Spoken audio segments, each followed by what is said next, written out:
Ladies and gentlemen, again this evening, the Daily Classic has the pleasure of presenting to you the world's most eminent criminologist and crime commentator, The Shadow. Okay, you're on the air. The Shadow speaks, bringing to you the latest news in the world of crime, prevention, and detection. This afternoon, a crime was committed which brought only tragedy to the perpetrators. 3 young desperados held up a bank and escaped in their car. The police quickly picked up their trail. There was a running gunfight between bandits and police, which finally resulted in the 3 misguided young men plunging to their death. Once again is proved the truth of that old adage, crime does not pay. Well, friends, we have a distinguished visitor in our midst, but the news won't make the society page. Honest John is back in town. Honest John is one of the last of our old-time safecrackers. So if your strong box blows up with a loud bang, don't think it's the 4th of July. It may be old John celebrating his release from what he probably calls the big house or stir. Let us hope that the police commissioner Weston, whom we hear never misses one of our broadcasts, will keep an eye on Honest John. Hi there, Commissioner. Memorandum to Detective Bureau. Check on Honest John. Yes, Commissioner. Ladies, here's a little incident which proves that silence is really golden. Last night, bandits entered George Ward's furniture store. Mrs. Ward was alone in the place. The good lady was so frightened she couldn't talk. At least that's what the bandits... It's too bad something don't scare him so bad that he can't talk. There ought to be a law against guys like him shooting their mouth off within the city limits. But still, Mrs. Ward refused to say a word. At the point of a gun, they took from the cash register a $1 bill and 1 thin dime. The moment they'd gone, Mrs. Ward calmly removed a $100 bill from her mouth. Witnesses took the license number of the car, 3Y-41-37. I'll repeat that, 3Y-41-37. Did you make a note of that? Yes, sir, I did. Last night, young Michael Nolan took his pretty fiancée, Dorothy Walsh, for a drive along the scenic highway overlooking the city. With a bright lover's moon overhead, they stopped to enjoy the view and to romance. Today, police discovered their bodies in Nolan's car and are holding a transient named Miller for the murder. Well, you can't go in now, miss. The Shadow's on the air. Oh, but I'm Phoebe Lane. Sorry you couldn't get in there if you was Calamity Jane. But I'm working for the Shadow. Well, I'm the Shadow's shadow. Well, then just fade away, will you, please, lady? But I've got important news that must go on the air right away. I've got it all written down here. Look here. Mr. Kraft? Last night in John Morgan's warehouse, not a creature was stirring, not I even know the what I'm watchman. doing. This is my job. As Robert silently jimmied a window, they were greeted by cries of, "Get out, get out." They did. An hour later, when police stopped to investigate the open window, the parrot was still screaming, "Get out, get out." Ladies and gentlemen, there seems to be a slight disturbance in the studio.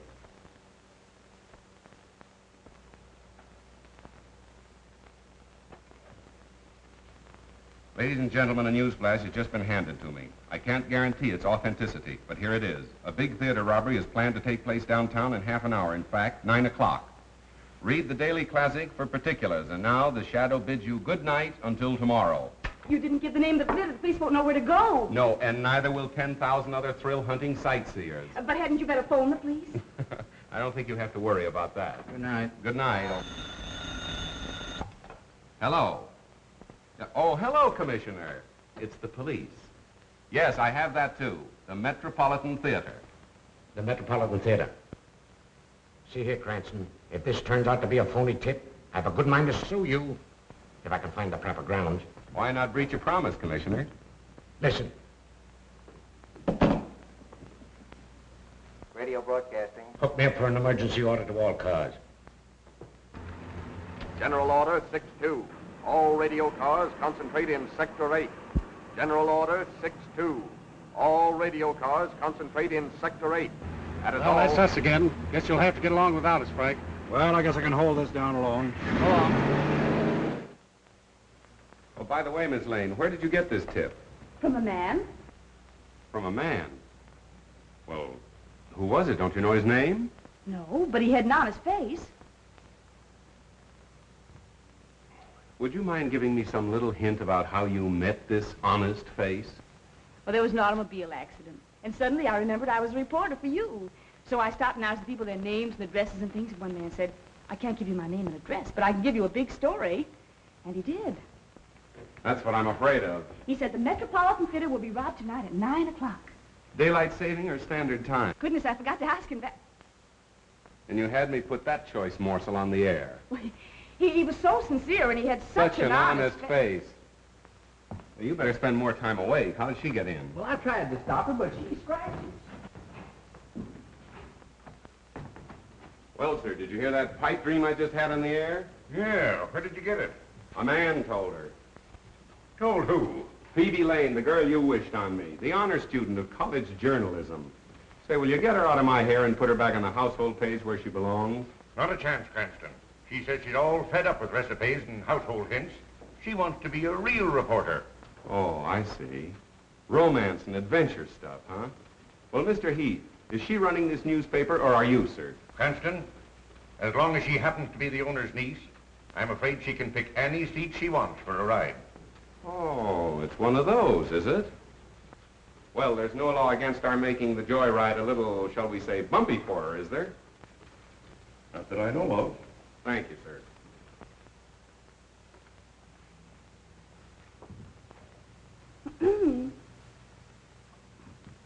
Ladies and gentlemen, this is Phoebe Lane, the real brains of the shadow who thinks he knows all about crime.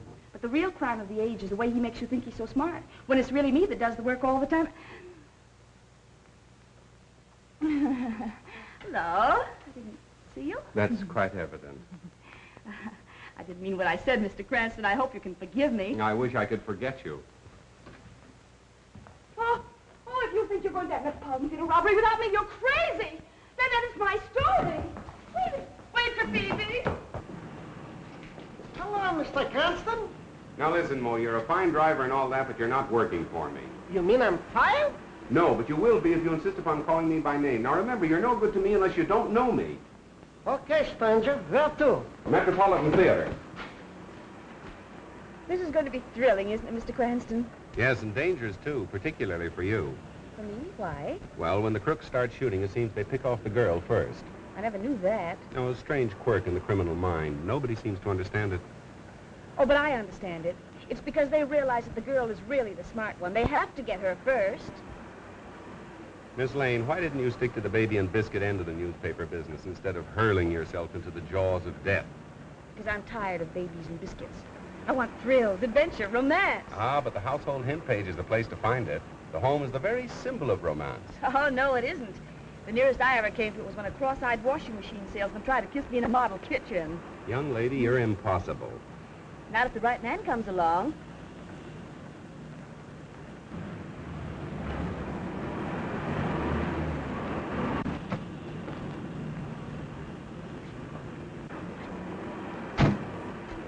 Hang around a while, Mo. Okay, stranger. Where are the police? Oh, don't worry about that. They'll be around. Oh, we've got to warn the theater right away. No, wait a minute. Let's do some window shopping first. Well, The boss of them all. Police Commissioner Weston in the flesh. And if this turns out to be a false alarm, he'll love me even less than he does now. oh, but I'm sure it isn't because he had such an honest face. Bram.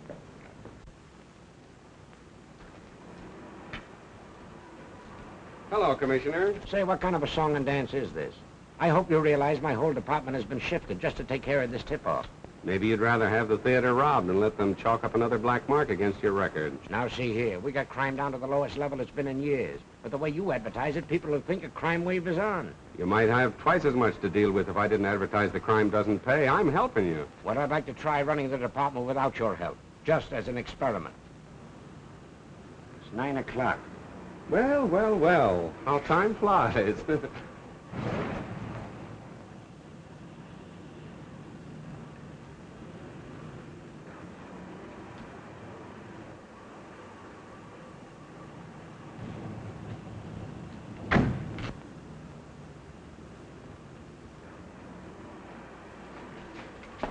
What have you got there?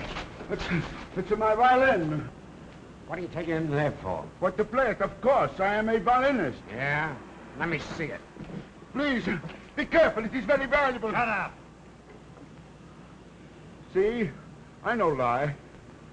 I'm sorry. I owe you an apology. Take those off.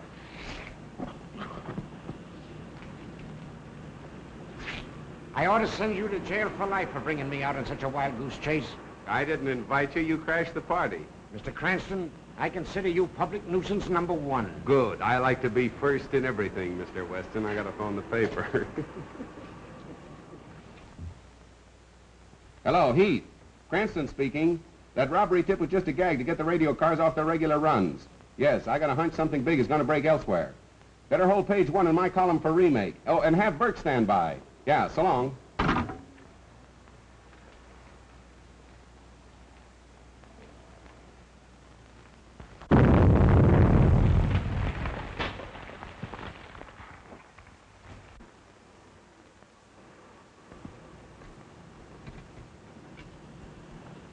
Give me the captain.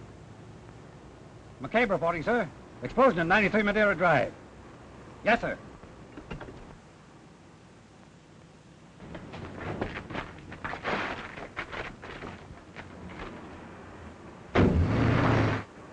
First you tell me to get all my cars down here to stop a robbery. Then you get me to rush them all back before there is a robbery. What kind of a merry-go-robbery is this anyway? I know, but then there's... Calling all cars from District 9. Calling all cars from District 9. Explosion reported at 9-3 Madeira Drive. Explosion reported at 9-3 Madeira Drive. That is all. Oh, Mr. Cranston! Wait for Stevie! Oh, taxi!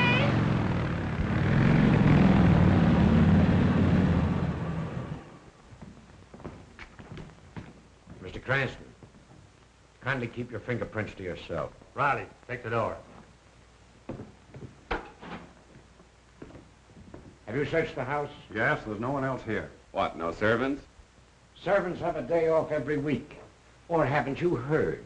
Well, in a house of this size, there's always someone on duty. Well, I want any information from you, I'll ask for it. That's fine. I've got to phone the paper anyway. Frank, is there a phone still working? In there. Thanks.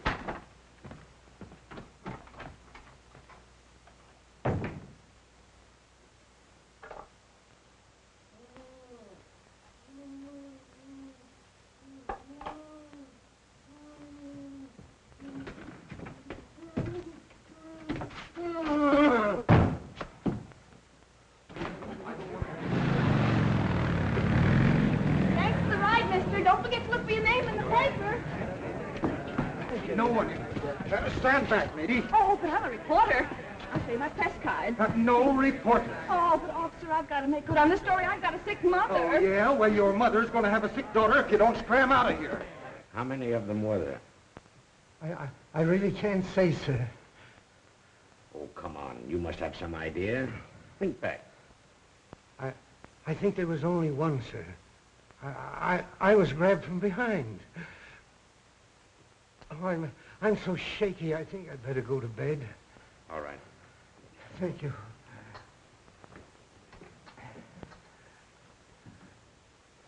Stay with him, Tom. We're wasting time here. Get your men out and bring in the man who did this job. An old-time safe blower who just got into town. His name is, Honest John? Honest John. Bring him in and we'll charge him with robbery and homicide. The motive of the crime wasn't robbery. How can you look at that safe and say the motive wasn't robbery? Don't you know that man's watch and wallet are gone? If it wasn't robbery, what was it? Murder. If it was robbery, they'd have taken the bonds, wouldn't they? Marvelous powers of observation. Why do you use the word they, Mr. Cranston? Because one man couldn't have done all this between the departure of the radio car and the time of the explosion. As I recall, you gave the impression Honest John was a very fast workman. Right. And much too efficient to be guilty of a botched-up job like that. That blast wasn't set to blow a safe. It was calculated to kill whoever opened it. I say you're wrong. That's great. I'll see that your opinion is given its proper unimportance in my column tomorrow. There won't be any shadow column tomorrow. Oh, no? No, and for a long time to come. Inspector, kindly file this gentleman in one of our steel cabinets, somewhere out in the stick. On what charge, Commissioner? Material witness. Thanks for being the first man on the scene of the crime. You certainly use your brain, Mr. Cranston. I wish I could say the same for you, sir. Oh, never mind those things. I don't go in for flashy jewelry.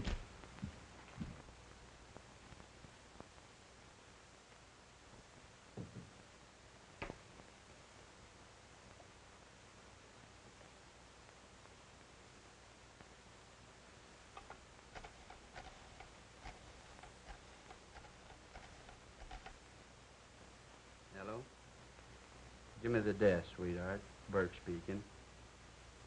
New lead off for Shadow Column. He says Weston all wet with robbery theory on Morton case. Says it's murder using robbery as a cover-up.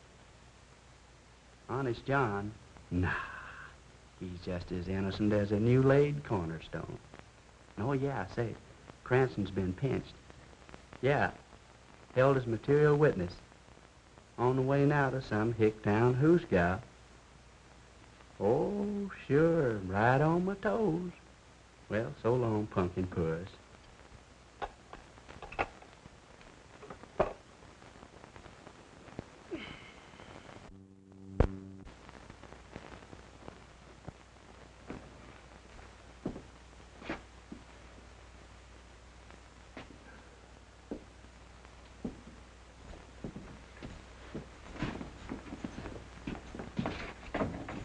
Take it easy, boys. I only want one of you for traffic court. You. Say, officer, I'm sure the judge wants to see me first. Ah, go on back and sit down. I know who to let out and who not to. But I've got to get a message to my folks. Now, if you help me out, I'll take care of you. Take care of me? I'm taking care of you. Come on, get out of here.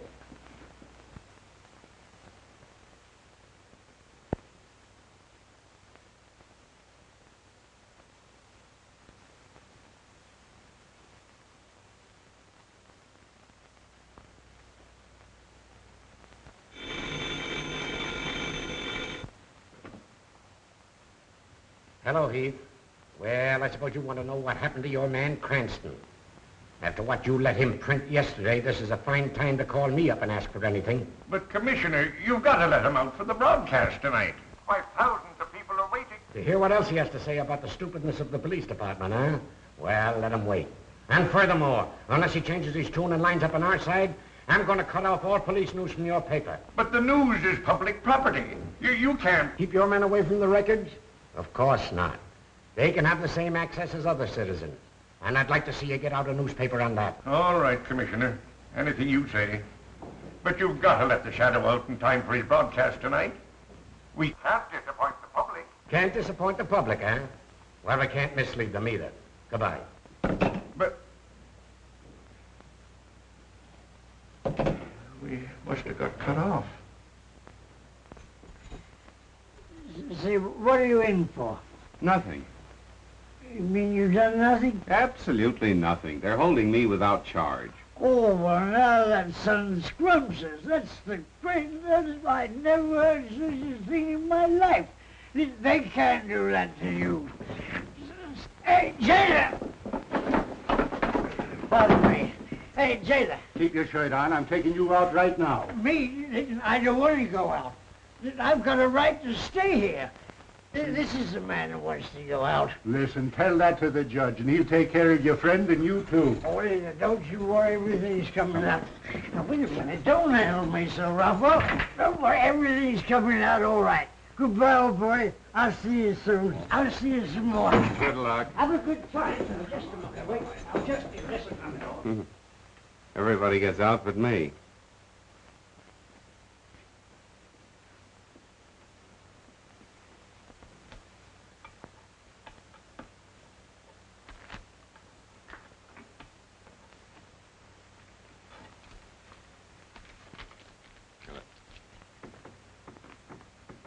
When you get out, make a phone call for me, will you? Sure, fella. I'll give you the number of the paper I'm working on.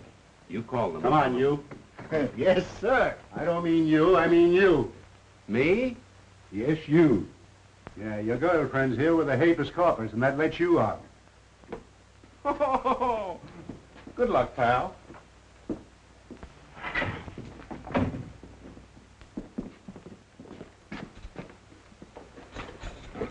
Nice little Phoebe to call for you. Yes, thanks a lot. Don't thank me, thank Mo. How much was it this time, Mo? Is this a place to talk business? Don't worry, it'll be on your bill. Where to? The office. Okay, stranger. Well, where is Cranston? Well, he must be here. Well, he goes on the air in a few minutes. Well, where is he? You looking for me, sir? With millions of people about to tune in on your broadcast in a few minutes, I should worry where you are. You don't think I'd miss an opportunity to pay my respects to Commissioner Weston, do you? Now look here, Cranston. You've got to lay off Weston. I see. He's been sticking a knife in me with one hand and patting himself on the back with the other, and you fell for it. You're smart enough to report crime without deliberately antagonizing the entire police department. Well, I try to take care of myself.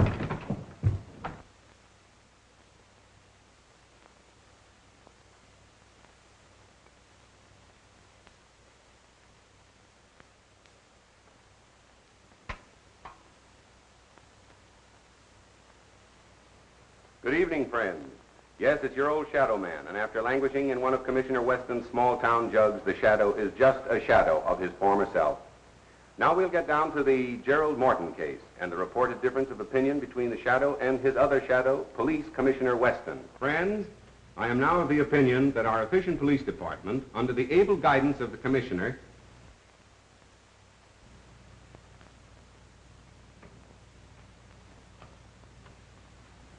Ladies and gentlemen, an emergency has arisen in the studio, and we must pause briefly for station identification. You're listening to station EMOR of the Daily Classic. Our program will continue in just a moment. Well, John, what can I do for you? So you're the guy that reminded the cops I was in town. But I spoke of you in a very complimentary way. I said you were tops in your profession. No man can ask for more than that, can he? Yeah, but you sounded off that I'd done that amateurish Morton job. That's my beef. Now listen, when I was cracking safes, which I ain't no more, I was so good I could lift the door off, lay it on a blanket as gentle as a mother's kiss. I know that, my friend. I ain't no friend of yours. Now, you turned the heat on me, and you're gonna turn it off, see? Now, go ahead. Start talking. Tell them who really done that job. Go on. Right into that microscope. But I don't know. If you can't think of anybody else, tell them you done it.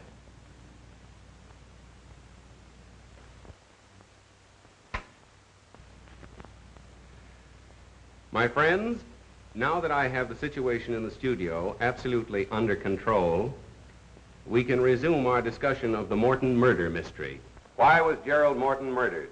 He is said to have been a good man, a charitable and benevolent man, a man without enemies. But although Mr. Morton's character seemed almost too good to be true, other men, supposedly paragons of virtue, have met violent ends, and investigation has developed some extremely unsavory facts. If my own investigation should develop a hidden side of Mr. Morton's life, I shall tell you all about it tomorrow. Well, what about me? I can now inform the police commissioner that Honest John is absolutely innocent of the explosion which caused the death of Gerald Morton. As a matter of fact, John, that job wasn't up to your usual professional standards, was it? No. I done better than that when I was still wearing short pants. Surely. Now, I ain't squawking about the cops pinning a murder on me, but when they tries to hang an amateurish job like that Morton blow up on me, I resents it, see? Naturally. I'll get him. Take a general order. Effective immediately. There you are, ladies and gentlemen. You've just had the pleasure of hearing Honest John in person. You mean I was on the air? You were, John, and thank you.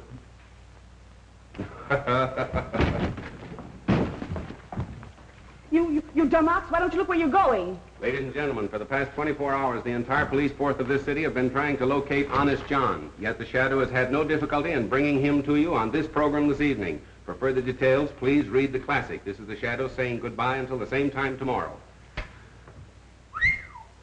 Here's everything ever published on Gerald Morton. Now let's get busy. No, well, let's not. What are you going to do? I don't know. You mean you don't know? That's right. The Shadow doesn't know. Have one? I tried it once and it made me dizzy. Oh, so that's what caused it. Good night. Good night. This case is getting to be a bore. Why don't you hurry and make something happen? Miss Lane, when lightning is about to strike, one doesn't try to hurry it. Well, nice going, Cranston. You fixed things up just dandy. Now Weston is shut down on all police news, all fire news, and all hospital news. From now on, it's no news for us. Splendid. No news is good news, they say. And that Honest John gag. What is the idea of staging that stunt with a dumb stooge? Mr. Heath, that was no stooge. That was Honest John himself with a gun at my head. You mean the man that just went out? Miss Lane wants excitement, but doesn't know it when she bumps into it. I don't care if this does make me dizzy.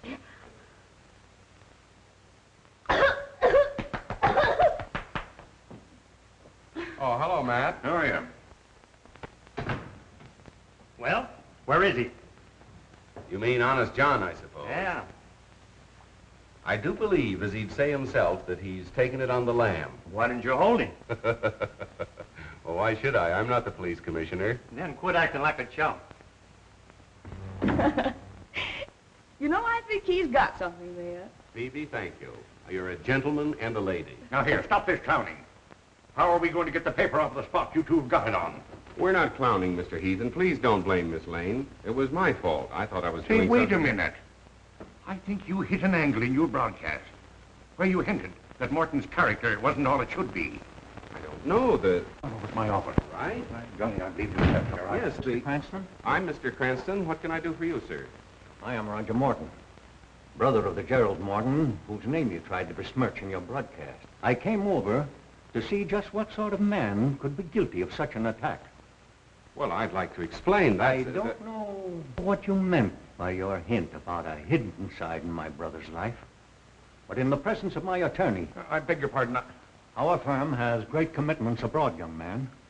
And your paper will pay the penalty if you do or say anything to jeopardize our international dealings. And we deal in millions. That's all. Good night. Nice. Now what are you going to do? I'll tell you what he's going to do. He's going to handle the story Morton's way, or he'll sue us for millions. Nice thing. Honest John says I handle it his way or he'll shoot me. Weston says I handle it his way or I go to jail. I think you started all this, sweetheart. Have you got any suggestions? Don't ask me. You're the great big detective. And there you are. You see, she craves action, and when she runs into it, she starts passing the buck. I wish you'd go home and roll your hoops so we can roll up our sleeves and get to work. I'll admit you have performed miracles, like that Allen murder. But there you had a bent pin to start with as a clue. This time you have nothing. You're right. Nothing. Don't forget you've still got Phoebe. Well, we don't want you shot. You're no good to us in jail, and we can't afford to offend Morton. There it is, son. Get us out of it. Just like nothing happened. Well, Miss Lane. Miss Lane went home to roll her hoop. Phoebe. I wonder if Miss Lane would recognize the man that gave her the tip that started all this. Miss Lane would know him anywhere. She never forgets a face. Well, what did he look like? Oh, he was thin. Well, not too thin. No. And, Blonde? he was between a blonde and a brunette, and rather medium-sized for a man. And he was thin and... Oh, but I said that, didn't I? Yes, you did. My, what a memory. Anyway, he wasn't bad-looking. Well, go on. Anything else? Anyhow, I know how he spoke. How? With a foreign accent. A foreign accent? Mm-hmm. Listen, that's important. Was it a Moscow Russian? I will give you a tip about a theater... No. No, it wasn't that, I see. Italian, perhaps, more liquid. Senora, we know about the theater. No, it wasn't that. French, of course, it wouldn't be French. There is a theater that will be robbed tonight. Oh, no, that's not right. German, perhaps. I can give you a tip about a theater around the corner that's going... That's nearer. nearer. Perhaps a little finer, how Viennese. I can give you a tip about a theater around the corner that... You've got it. That's exactly the way he spoke. Fine. And I'm sure I'd recognize him now if I saw him. Good. Thank you, Miss Lane. Now you can go home.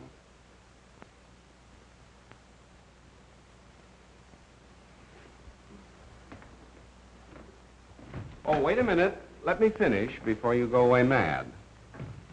Go home, put on your nicest dinner dress, and I shall call for you between 9:30 and 10 o'clock. You mean I'm going to be wined and dined for remembering his accent? No, sweetheart. The idea is to find the man. I don't get it. When you want to find an American, you go where he works. When you want to find a foreigner, you go where he dines. My, but you're clever. Let me see now. Should I wear black or blue, or You'll should I wear black and blue if you don't hurry. Scram, sister.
More caviar for madame? Oh, no. No, if I eat any more of that buckshot, I'll pass out. Don't you dare pass out until we find that man. Buckshot? Oh, 1:30. I've looked at so many men that they all look alike, and I'm so tired. I thought you wanted to be a reporter. Now listen, you stick around until we find the man, then you can go home. Go home the very minute the fun begins? Not me. I'm not going to do all the hunting and then miss the shooting. Oh, now be reasonable, will you, Phoebe? You're the boss niece. I can't let anything happen to you. Why did I have to be born a relative? Why couldn't I have been born an orphan or something?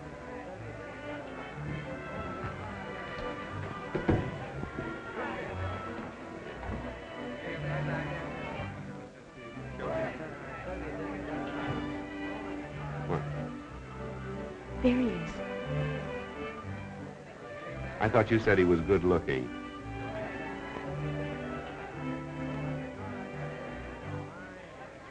Are you sure that's the man?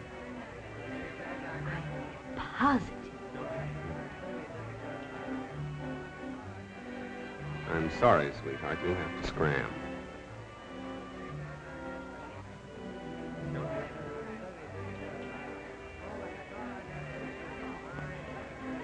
Oh, hello.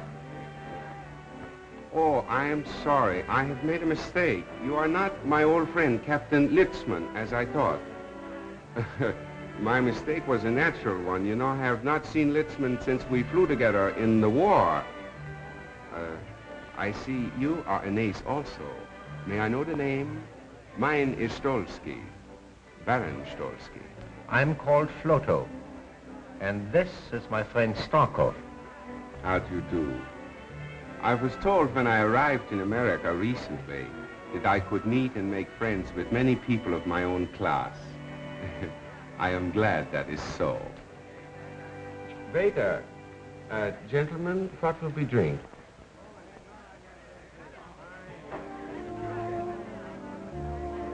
Lasso 26. And make sure it is 26, please. Très bien, monsieur. You Hello, know, darling. Well, aren't you going to introduce me, precious? After all, I am your wife, you know. Or do you? Oh, yes. Forgive me. Baroness Stolsky. May I present Mr. Floto, Mr. Starkov, my new friend. How do you do? How do you do? Thank you very much. For a recent arrival in America, as I say over here, you must be a fast worker to have married so charming a girl so soon. Well, it was a whirlwind courtship. We met on Wednesday, I proposed on Thursday, and well, we were married on the Statue of Liberty. You met her through her newspaper work? Newspaper work? Yes.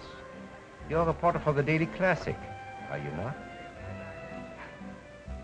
Why, no, there must be some mistake. Why, I'm just not clever enough to be a reporter, am I, darling? No, darling. Pardon my mistake. America is a land of women so beautiful. They all look alike. Sorry, monsieur, cannot serve you. The bar is closed. It's after closing hour. Oh, that's too bad. I had counted on talking over old times with you. But my apartment is never closed. Come, we'll go and have a drink and chat before we break up. I'm afraid we cannot join you. You know, the Baroness never keeps late hours. Oh, but one evening won't matter, darling. We'd be delighted to go. Come on, dear.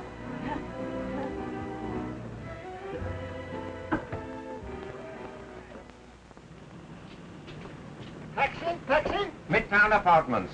Oh, no. You see, it is a raining night. I'm sorry, and it's so late. I must take my wife home, I'm sure. But the Midtown Apartments are not far from here. Yes, darling, and I'd love to have another drink. Oh, darling. No! You see, my wife gets these attacks, you know, when it's late and raining. I must take her home, but we will see you tomorrow for luncheon.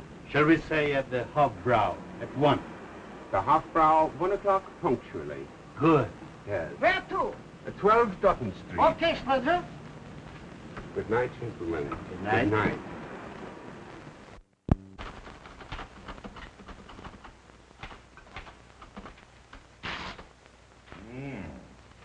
You ought to let this coffee write your column. It's strong enough. Good strong coffee for a strong, silent man. How's this? The Shadow says that his statements over the air yesterday regarding the character of Mr. Gerald Morton were unjustified, and those statements are hereby withdrawn with due apologies to Mr. Morton's family.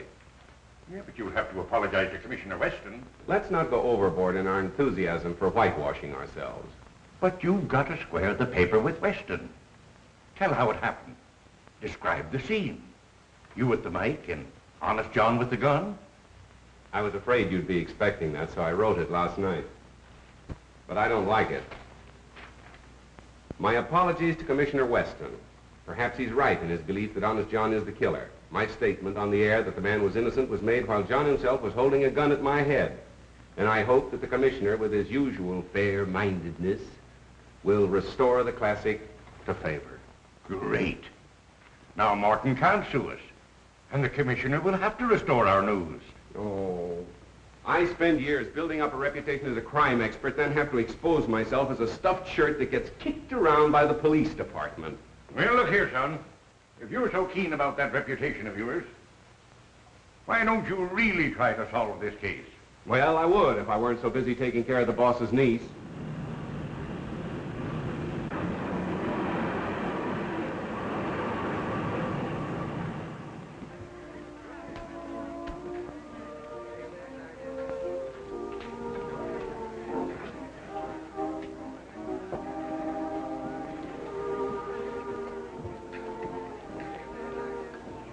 Well, did you check? Who is he? The Shadow, the criminologist. He is not to be taken lightly. Neither were the best detectives of Paris, London, New York. Yet, here we are. An amateur. Well, Mr. Cranston, how are you feeling this morning? Now listen, Mo, for the last time. If you ever call me by name again or recognize me or even speak to me before you're spoken to... I'm fired. That's right. Okay, stranger.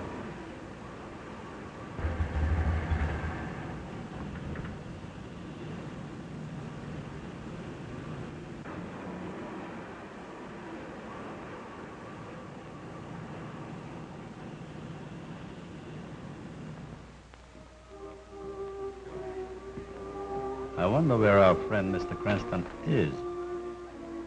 There's something wrong, Stalker. There's something wrong with your nerves, my friend. We are not going to leave here with our work half finished. Yes, yes. I know how much there's at stake. That's why I'm so uneasy.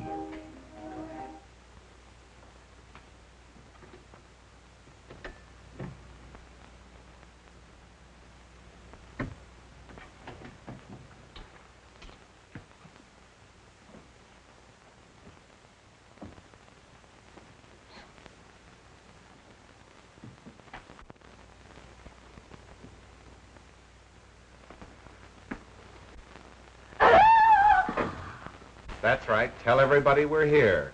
Suppose Floto or Starkov would have been behind this door instead of me. Oh, but they couldn't be. They're both at the restaurant. And I thought you'd be there having lunch with them, too. Oh, and this would be a good time to do a little detecting. Uh-huh. Well, for once you had a good idea. Well, come on, let's get busy and look for the clue. So you've got a clue, have you? Why, yes, the watch and the wallet that were missing from the man's body. And where do you suggest we look for them? Well, my mother always used to hide things under the mattress, and... Oh, if we could only find a teapot, I'm sure it would be in there. Well, then all we have to do is find a teapot. Uh-huh, come on, let's get started. Telephone, Mr. Floto. Hello. We have waited long enough, Rudolph. Has our man come home from downtown? Not yet, sir. I understand he won't be home before late. He's to meet our countrymen here for a final conference tonight. We must know his plans. Keep in touch with us at the apartment. We shall be there in a few minutes. Waiter. Yes, sir. Check, please. At once. Now, I don't think we should go. I think we should definitely stay here and find that watch and wallet. Now, my woman's intuition.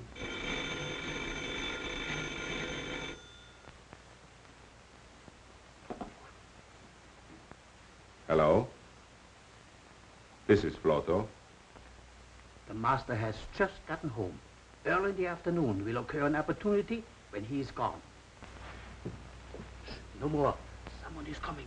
I call you back. What's happened? Just a minute. Operator, can you trace that last call to this number, please? But it's important. Oh, I see. Thank you. Are they going to trace the call? Oh, they can't trace a call on a dial phone. What are we going to do now? Well, wait till he calls back. Till who calls back? The fellow I just talked with.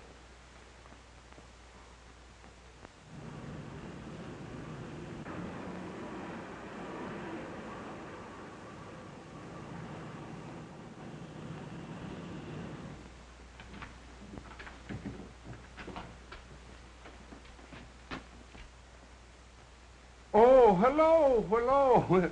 We were afraid we had missed you. We've been waiting and waiting, haven't we, dear? What are you doing here? Well, we came for the luncheon. But the appointment was to have luncheon at the restaurant. Oh, how stupid of me. You know, I'm afraid last night when we made the appointment, my mind wasn't on it. You know, my wife had that attack. I trust she's better now. No, I'm afraid she's even worse. Aren't you, dear?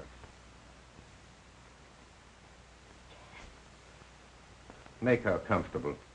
We soon have lunch. Oh. Oh, poor darling. No, you see, she's getting another attack. I must take her for the air right away. Just a minute, Mr. Cranston. Your hand, Mr. Shadow. What do you suspect us of? And why? Oh, well, now you'll have to listen to the broadcast to hear that.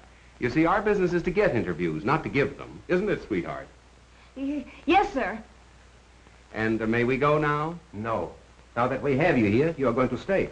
Take your time, mister. Taxi stranger? Scram, Phoebe. Thanks for your hospitality, boys. Nice work, Mo. Mo? I thought we were strangers. Have a cigarette, pal?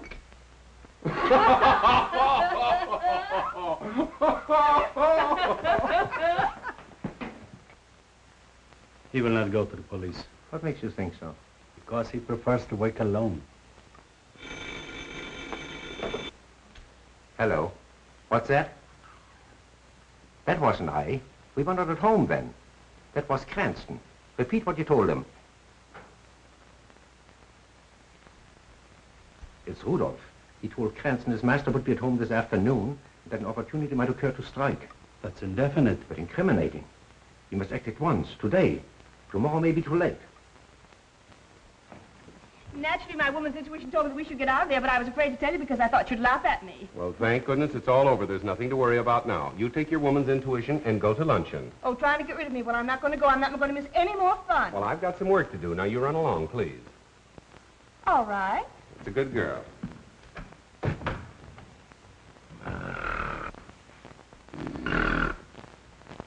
Bert.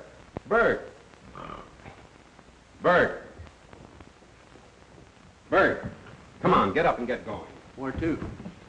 Go to the Midtown Apartments, stake out, watch for two foreigners in a closed car. Phone me as soon as they leave. Okay. And hurry for a change, will you? Okay, Chief. Hello? Oh, yes, Mr. Heath. No, still as much in the dark as ever. Well, those fellas are rather clever. As a matter of fact, they're planning another deal right now. Well, if I knew that, I wouldn't be hanging around here Pardon me. Come in. Oh, hello, Barrows. Sit down. Be right with you. Yes, Heath. No, thanks. I don't need you. What I need is a clairvoyant. Right. So long. I have that Morton information for you. Good.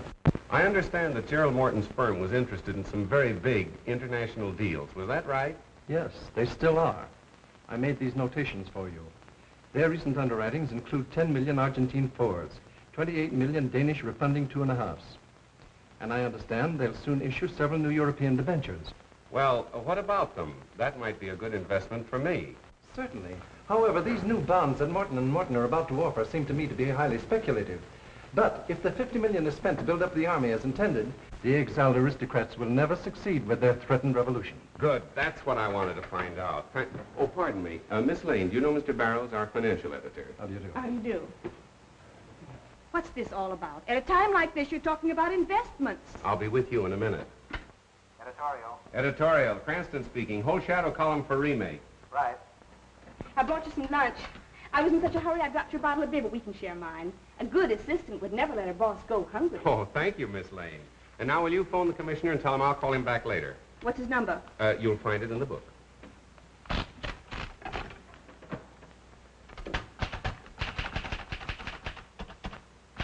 L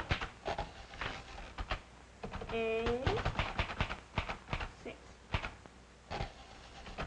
7 2 4 9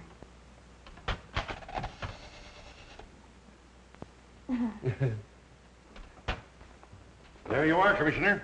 First edition on the streets now, with a full explanation apology by the shadow. The apology could have been stronger. I hope this paves the way for renewing friendly relations. I'm no enemy of the shadow. I always give him credit for being somewhat clever, but he should remember he's only an amateur. After all, we're professionals. That's right, Commissioner. And I hope that you'll restore the Daily Classic to good standing with the department right away. Of course I will. Take a general order. Cigar, Commissioner? No, thanks. Wait till you get a load of this, Phoebe. The Morton case will break wide open tonight, and it'll be a big surprise to the police. Pardon me. Under the misguidance of Commissioner Weston, the department has wasted 24 hours searching for the wrong man, with the right men under their noses all the time. But won't that make the commissioner furious? Pardon me. You would get hard-boiled eggs. And although the murderers have completely baffled the police by their shrewdness and daring, pardon me, the shadow knows who they are and why they killed Gerald Morton. But how do you know that? We didn't find a single clue and nothing to suggest a motive. Ah, yes, we did. And you'll know when it happens. You're intelligent. You sparkle. I don't know what I'd have done without you on this case, but we've got to keep going. Here, rush this down for the night edition. Yes, sir. Well, hurry. Pardon me.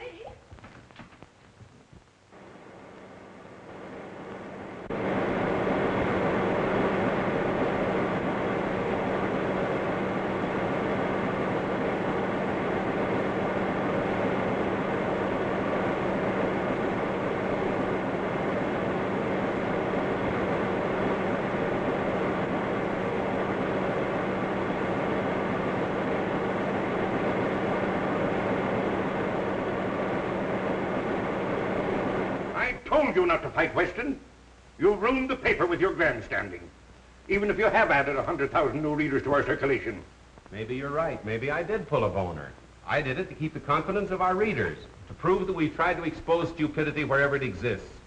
For years, we've been trying to educate them and their children to obey the law. Now, maybe you're willing to undo all the good we've done, but I'm not, Mr. Heath. Well, neither am I. But I've got the paper to think of. Suppose you're wrong in this case. Why, they'll laugh you out of town. What if you don't solve this murder this afternoon? Then I'm through, washed up. No more shadow column and no shadow. But if I'm right and Weston's wrong, he's the one that has to change his tune. He'll have to work hand in hand with me, and between the two of us, there'll be so little crime in this city, it'll be a crime. That's the spirit. Now you're talking. Yes, sir. I makes 4 straight passes right in a row. Then I picks up them dice again, breathes on them, and I said, come on, baby, Papa needs the dough. And right there, the little cop comes along. Oh, man.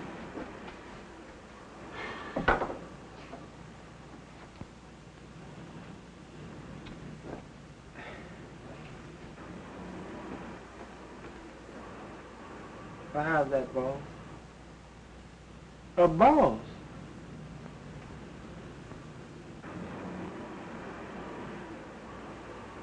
Shine 'em again, will you, boy? Again? I done shot him 3 times.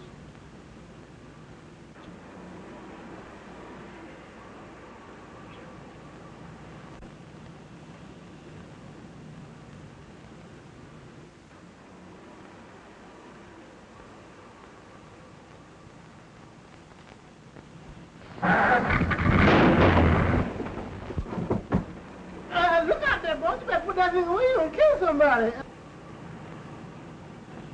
A boss must shine money.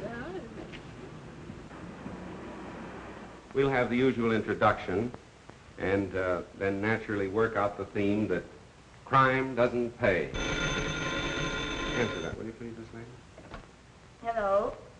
Yes, this is Mr. Cranston's office. Who shall I say wishes to speak to him? I can't hear you. Oh, I'm so sorry. It sounded just like you were yawning. Oh, I know who that is. I'll take it, thanks. Hello, Burke. Yes, what's up? Bag and baggage, huh? Which way do they go, west? Never mind how I knew. Yeah, so long. I've got to run. Now, if you want to help me, you'll stay here and finish those notes. Well, you're just trying to get rid of me. No, not at all, really. If whether or not I go on the air tonight as advertised depends absolutely upon you. Now, you wouldn't let me down, would you, pal? You bet I won't, pal. All right, so long. Hello, Thunder. Hello, 896 Clover Road, and hurry. Okay, Mr. Cranston. Mo, you're fired. I've warned you a dozen times. Yeah, and I warned you once. Get in. You two, in the first break you make, you're driving a dead passenger. I know I did you wrong, John, but I'll square it later. I'm in a hurry now. Let's talk it over some other time. There ain't gonna be any other time for you, buddy. You can't laugh this off. My apologies to Commissioner Weston. I'm now convinced that he's right in his belief that Honest John is the killer. Oh, that's only the first edition. I had to red apple the commissioner. Wait till you read the final edition. This is the final edition for you, buddy. Just a minute. Another move like that, and I'm gonna let you have it right here. I was only reaching for a cigarette. You got a cigarette, driver? I got you covered now, pal. Well, suppose you left the pen, and you want to go straight. You come to town looking for an honest John. What do you get? A bum murder rap hung on you. Do you really want to go straight, John? On my word of honor. Have a cigarette. Well, now go ahead and plug me. Anybody dumb enough to fall for that one's got it coming.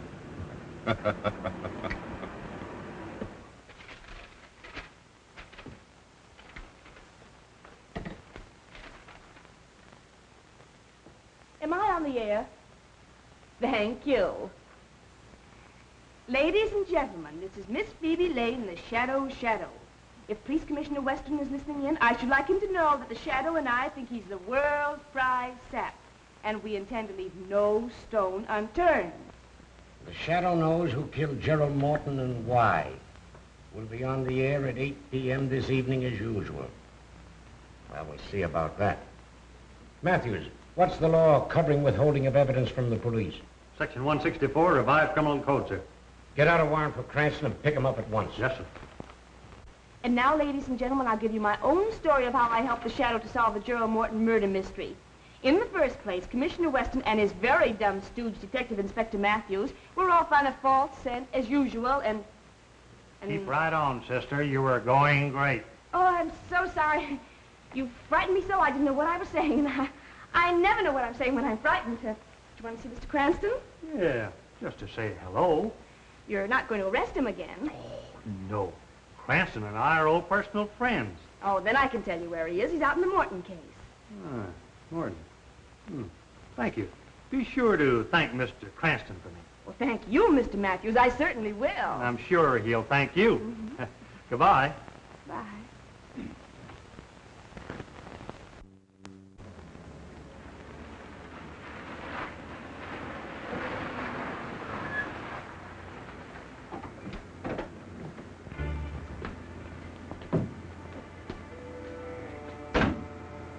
Remember your instructions, Stefan.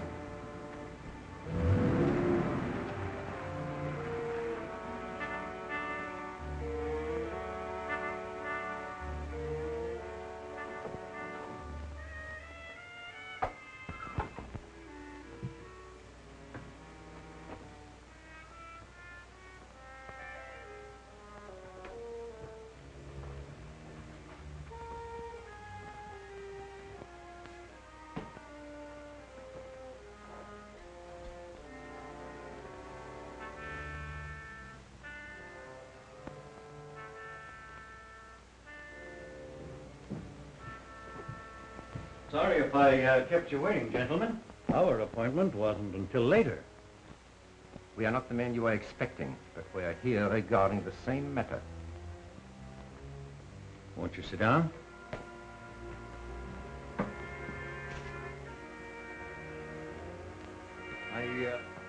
Really, there's no need of that. The business is out of the confidential stage, and the deal is about to be concluded. The deal will never be concluded.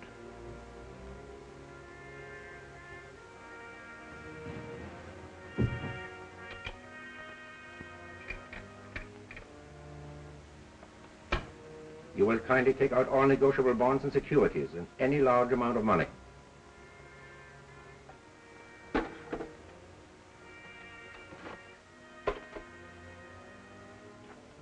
This is all I have of value here. Mrs. Morton's jewels and the bulk of my holdings are in a bank vault downtown. And if you want to... This is not a robbery, Mr. Morton. This is a matter of international diplomacy. These bonds represent much money, do they not? $100,000 or more. I don't see what ends you can gain by killing me. Let us review the history of the international loan you were about to make tonight. 3 years ago, a French banker was about to lend that money. He died in an auto accident. The loan was next negotiated with an English financier who was very much devoted to his wife, Mr. Morton. He committed suicide. So you see, we have many ways of taking care of those who oppose us. But say you did kill me. There are other banking houses. You can't prevent them all from dealing with your country. We intend that the death of both partners in Morton and Morton shall throw this bond issue into such litigation as will hold it in the courts indefinitely. Unfortunately, you were not with your brother at the time of the accident we planned for both of you. So now you will do as I suggest. Or, if you're stubborn, we'll wait for Mrs. Morton.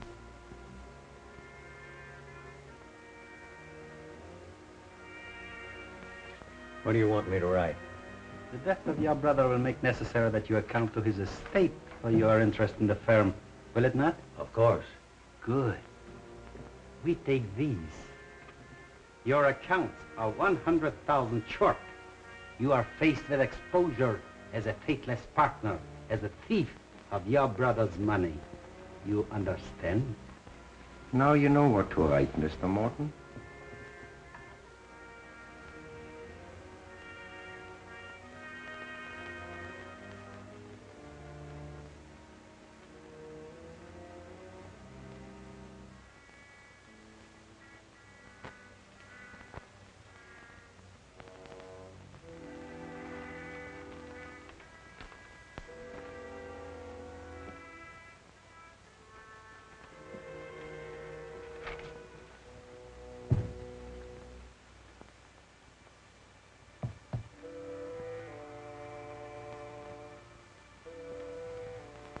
Answering an unspoken question, there's only one bullet. But there are two of us.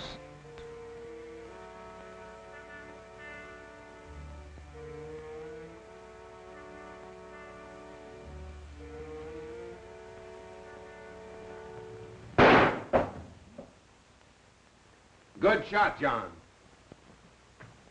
Are you surprised to see me? You won't need this now, Mr. Morton. Oh, Lodo, I thought you were clever. Even a small-town constable could spot that concealed weapon. You better let me take care of that, Mr. Morton. Watch him, John.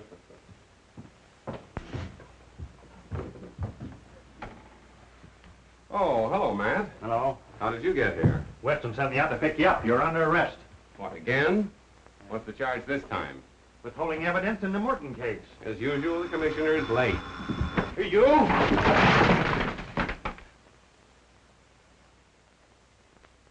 If it's my last act on earth, I'll put you in jail for life. Okay, you're on the air. The Shadow speaks, announcing that the Morton case has at last been solved and the murderers are now in the custody of our able police. This has been one of the most baffling cases in the Shadow's experience, a case without a clue. Murder is too clever to be caught by ordinary methods. And had it not been for the able cooperation of the police department, the case would still be unsolved. I have already handed Commissioner Weston a bouquet today. But now I wish to do so publicly, and to compliment him for his shrewdness in causing the killer to think he and his men were following a false clue. As a result, the murderer and his accomplices were later taken in the act of attempting the life of Mr. Roger Morton. For the complete story, read the Daily Classic. And now, my friends, I'm going to ask Miss Lane, the lovely young lady who assisted in the solution of this crime, to tell her own story. Ladies and gentlemen, I give you Miss Phoebe Lane.